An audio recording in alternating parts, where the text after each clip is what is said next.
Welcome to CyberScoop TV. I'm Wyatt Kash. We're here at Andrew Mellon Auditorium for Cyber Talks, and today I'm with Mark Russinovich. Mark is the CTO of Microsoft Azure. That's right. Mark, welcome to the program. Thanks for joining us. I know you just finished a presentation downstairs. Maybe you can share a little bit of that, but first I'd like to start with the fact that this year has had its hallmark hacks, Equifax, SEC, some of the others. What are some of the ways that you believe organizations need to kind of rethink the way they approach cybersecurity? Yeah.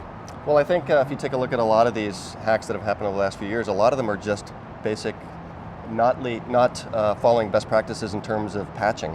So vulnerabilities that are known, that have patches available for them, allow an attacker to get in with not very much sophistication. And I think if you take a look at how organizations need to start changing their mindset, it is those kinds of weaknesses are an open door, and they need to put in place automation. I think that's one of the key pieces that's been missing from a lot of these organizations that have had been breached is full automation and prioritizing patching for security over, in some cases, the risk of the reliability, which have made them very fearful in the past of patching.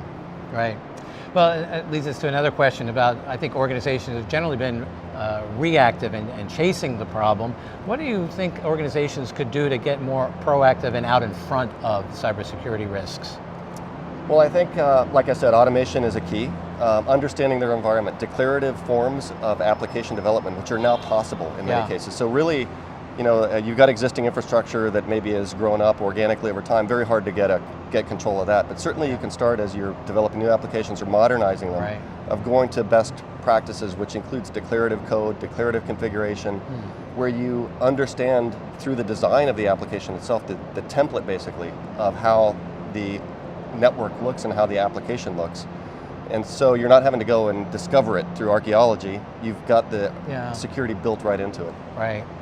And cybersecurity tends to carry kind of a negative connotation. Can you name one thing or two that where cyber excites you and kind of has a bright spot in the marketplace? So two things really excite me. One is machine learning, the application of machine learning for cyber defense, something we've been doing at Microsoft, both for our infrastructure as well as our services. And I think that this is a great application of AI or big data analytics that will help us get more secure. So in some of these cases, these breaches, these high profile ones, there's been signals that have come in, but there's been so many signals that the key one that is really an attacker gets overlooked or dismissed. And with machine learning, you can now boost the strength of one of those signals that actually does represent an attacker. The second exciting advance is the one I just spoke about, which is something we call confidential computing.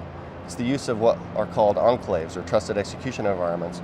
Effectively black boxes you can stick code into and then perform computations on data where effectively that data computation is encrypted while it's being computed. And so we've had encryption at rest, we've got encryption in transit.